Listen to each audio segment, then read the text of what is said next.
Well met, well met. What's going on? It's Tech Maki, and this is my Vision Series episode for Cecil.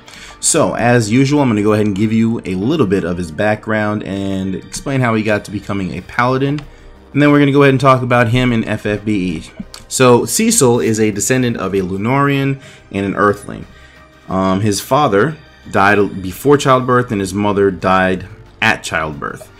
His brother ended up abandoning him outside of the town of Baron, and the King of Baron located him, discovered him, and raised him as his own. He did name him Cecil because he looked like his mother, so I'm assuming they knew each other. And yeah, that's how he ends up in the town of Baron. Cecil then meets Rosa during his childhood. Rosa and Cain. Cain is his childhood friend, rival, and best friend. Rosa becomes his love interest, who he has unrequited love for quite a while. Either way, he then gets trained in the way of the Dark Knight, and he excels at this, maybe due to his blood, and he's pretty much the baddest Dark Knight there ever was. He then becomes the leader, the captain of the Baron's airship fleet, the Red Wings, and he does pretty well there. He's sent on a mission to the town of Mysidia, where he's supposed to capture the water crystal. This does not sit well right with him because he's now taking national treasures from the people, his own people. But he does his asked. He brings the water crystal back to the Baron Castle, and things ensue from there. He's then demoted and stripped of his title of Captain of the Red Wings, and from there he is sent on a mission to the Mist Valley, or the Valley of the Mist, with Cain. So their mission there is to essentially exterminate all the summoners and eidolons that live there, because these summoners can be a threat to the kingdom. This, again, as I state, sits very badly with Cecil, or Cecile, depending on how you like to pronounce the name. And so he essentially from that moment on rebels against the kingdom. He's still a Dark Knight at this point, and Cain, who was with him, the Dragoon, does assist him. They end up running into Rydia, a little girl who just witnessed her family being murdered, and she goes Super Saiyan on them, summoning Titan and rips the world, essentially. She separates the city, or the town, from the mainland. Cain essentially can't be found after that. Rydia is unconscious. Cecil wakes up and brings her to the nearest village, where eventually the King's Guard, or the King's people, they track him down, and they notice that she's there, and they want to take her out. He stops that from happening. She gets over I'm not going to say she gets over her family's death, but she forgives Cecil and thanks him for saving her. And then they go on a grand journey where they run into Rosa, and they run into Golbez and Tella and all these people, and they eventually make their way to the Mount Ordale, or Ordeals, however you want to pronounce that, Ordales. And there is pretty much where he becomes a paladin, when they get to the summit, and they make it this room of mirrors where this light comes down and gives him a sword, and he has to fight the darker version of himself, the Dark Knight, and when he prevails, he then becomes the amazing Paladin Cecil.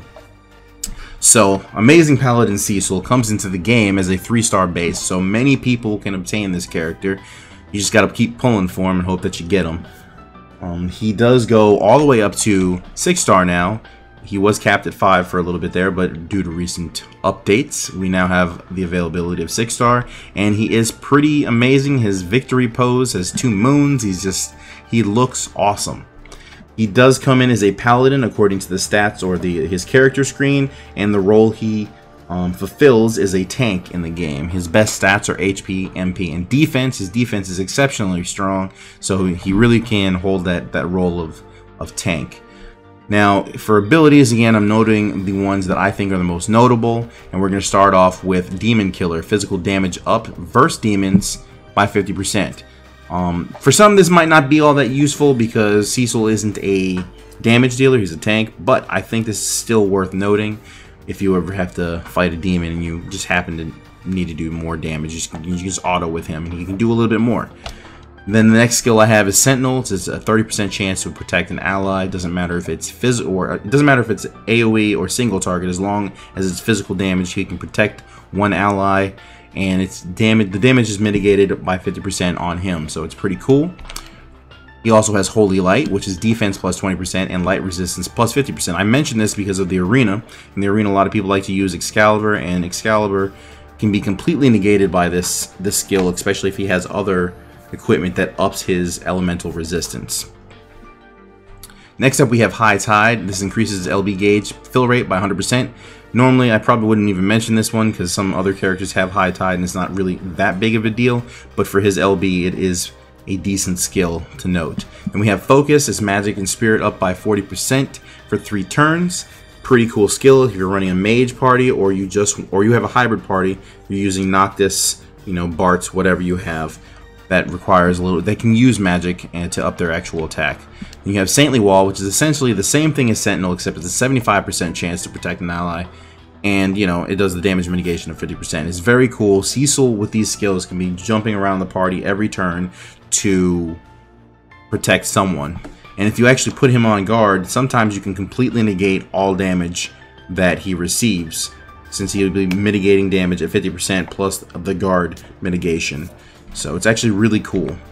Then you have for his magic abilities, the first one is Dispel. This is I think the one that's most notable. Removes all buffs from an enemy. Probably not going to be used in most cases, but you can use it in specific fights that have the mechanic that you have to remove a buff from the enemy. Then you have Kiraja, which can also turn into a backup healer. It heals all allies. Base heal is at 100 or 1000 HP, but usually it heals for more of that due to spirit and magic modifiers. Then we're going to talk about his limit break, and this is why I wanted to talk about. This is why High Tide is so nice. His limit break, which is called Sacred Guard, does attack, defense, magic, spirit up by 50% at its base level 1 skill, and at level 25 6-star it does 74% increase for 3 turns to all allies. It is an amazing skill, and essentially you can use it every other turn if you have a lot of people, that you can generate a lot of limit burst crystals. So I think it's a really strong skill, and like I said, I usually don't talk about LBs, but this one is worth noting.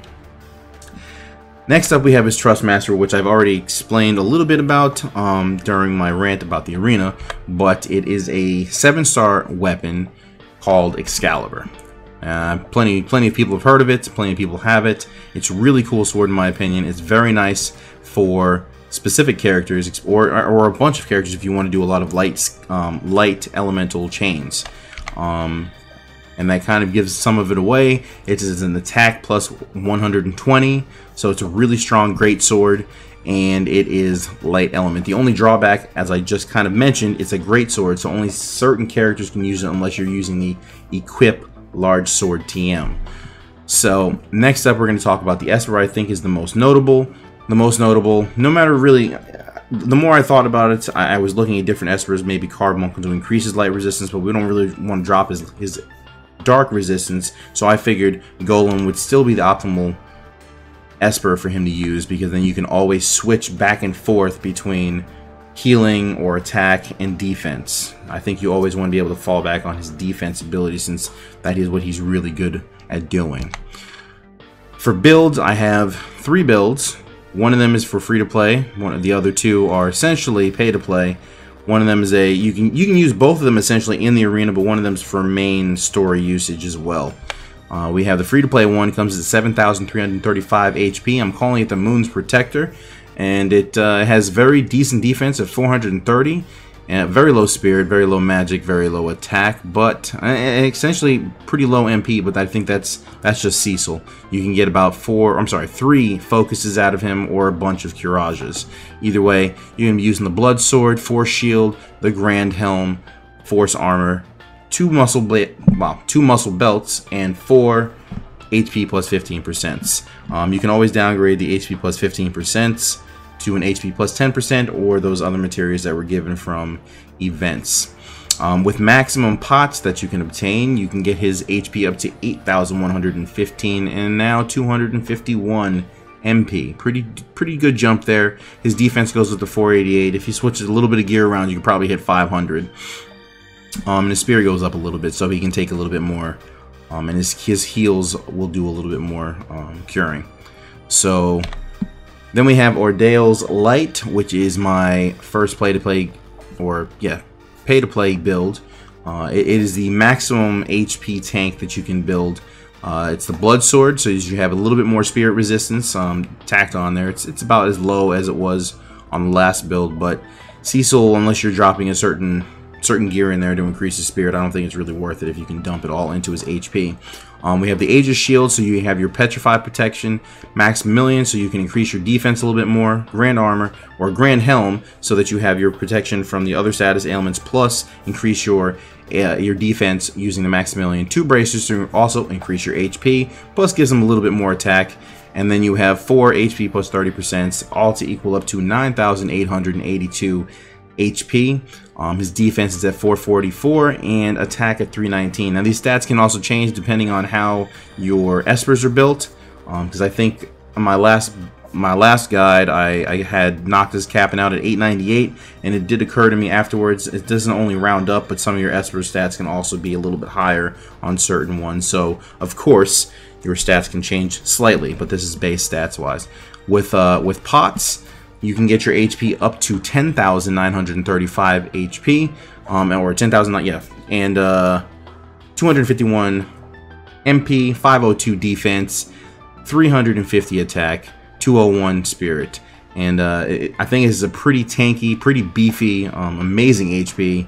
This is going to annoy some people if you're in the arena, and it should have high survivability in regular PvE content. Then we have my arena build. This is called Lunar Rage, and it comes with 6,971 HP, 186 MP, 502 attack, which I think is enough damage to nearly cap out on enemies that aren't tanks. 406 defense if you ever need to switch into a defensive mode, and then of course the spirit and magic are low. With this build, you're going to be bringing Deathbringer, so you have your Man-Eater. It is Dark Knight Cecil's TM. Sakura Fubuki, which is from Miyuki. The Grand Helm, Maximilian, which is Van's TM. Genji Glove from Gilgamesh. Black Belt, which you would get from the Fat Chocobo. I think it costs 30 Star Quartz. Blade Mastery to increase your Sakura Fubuki's effectiveness, a Seal of Destruction, and 2 HP plus 30%. This build is essentially a counter tank build, and you can get some good strikes out of them.